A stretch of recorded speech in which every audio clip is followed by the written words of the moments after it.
Hello friends, video number 2. Procrastination. I struggle with that a lot. Sorry if the AC vent is hitting the microphone. Put it down. Hopefully the phone doesn't overheat. It's just a little warm. I notice I just had this thought right now, like 20 seconds ago, and I started to just press play and record before I lose track of this mindset, this thought process. With procrastination, it relates, I think, a bit to dwelling in the past and also dwelling on events that you have to be responsible for in the forthcoming, whether it's the week, the day, the month.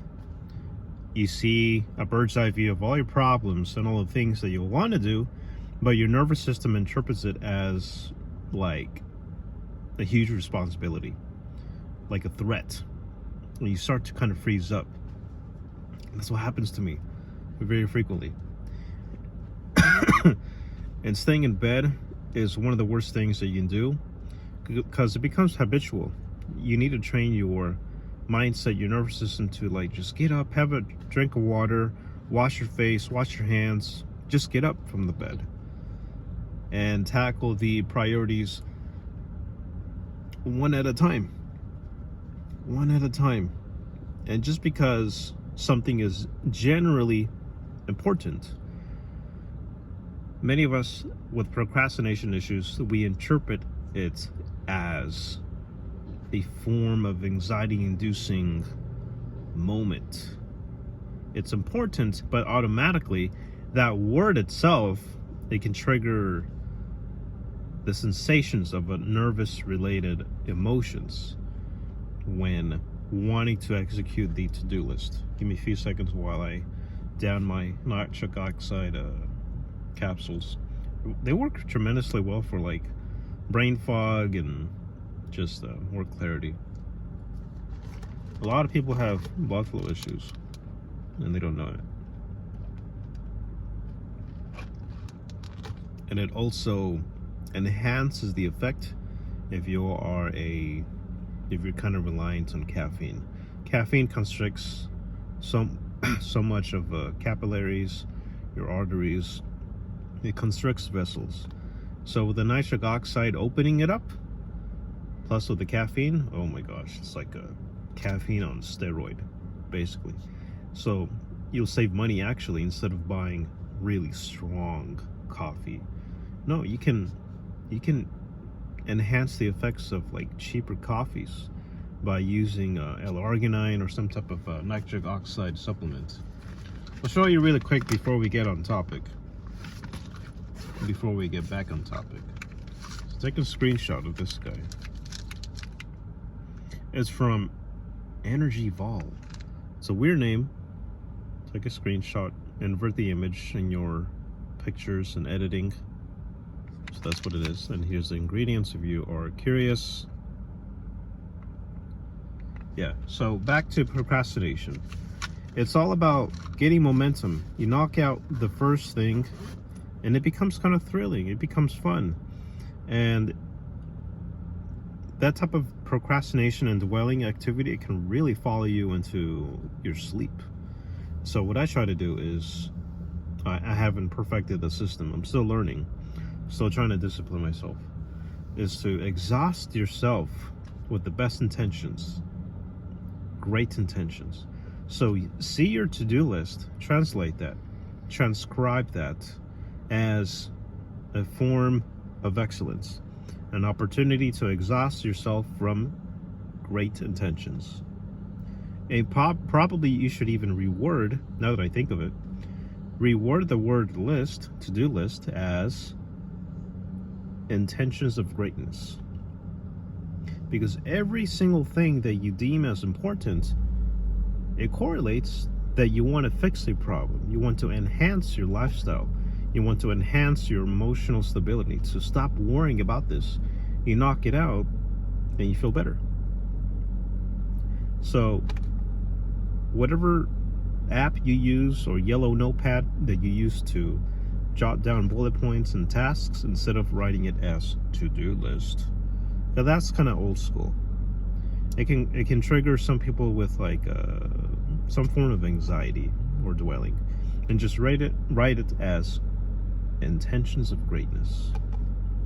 And then you go ahead and write your ABCD 1 2 3 whatever of the tasks that demand your attention, your priority. So procrastination is a byproduct, in my opinion, of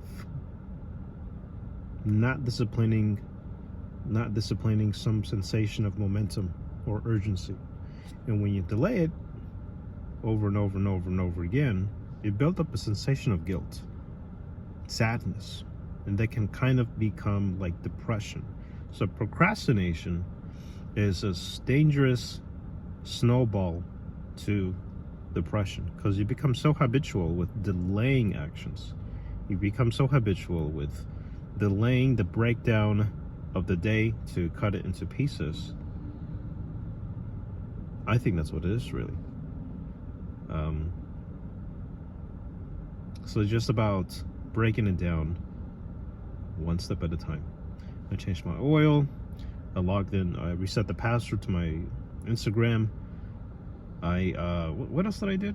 I took a shower, I shaved my mustache area. I was gonna shave my head, but I'm like, no, I can put it off. I can hold off another day or so. That's a form of procrastination, let's say, because I'm gonna have to put in the effort tomorrow or 2 days from now before I look a little dusty, a little mucky. So I hope you guys relate to the description, this little story that I wanted to break down for you, for those of you who are maybe struggling with a form of procrastination. And it helps a lot as a cherry on top before I close the video to really kill off distractions that consume your time. Half hour you have that at your disposal right now. What are you going to utilize that half hour for? Could it be sprints and push-ups at the park, or doom scrolling on TikTok? And the half hour becomes 3 hours. But once you finish the workout at the park, the half hour,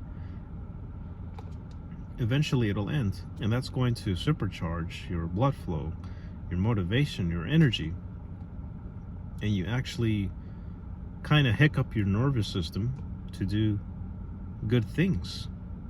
You want to finish the day well. You want to finish the day and continue the day with good actions. Fitness is a great form of uplifting yourself, and you want to continue that sensation, that motivation, that snowball to do other great things.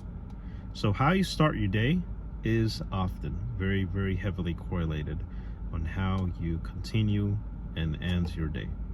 So start with great intentions.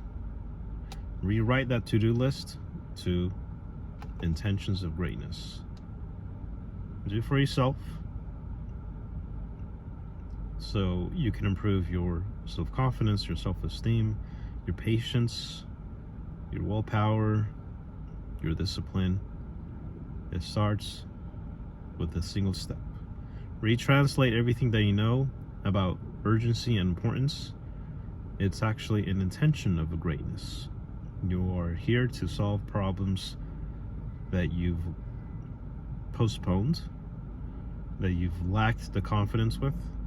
Little wins, they matter a lot. Putting away the dishes, vacuuming all the rooms, sweeping the garage.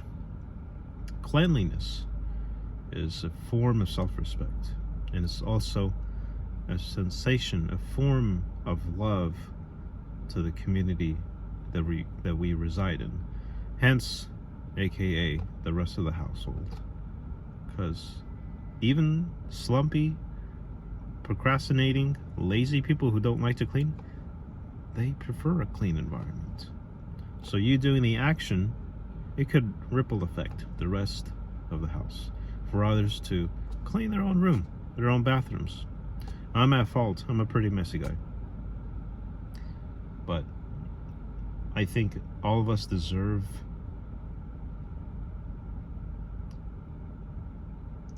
the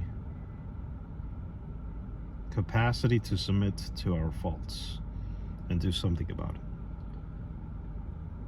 It just takes one step, one action. Have a nice one. Take care.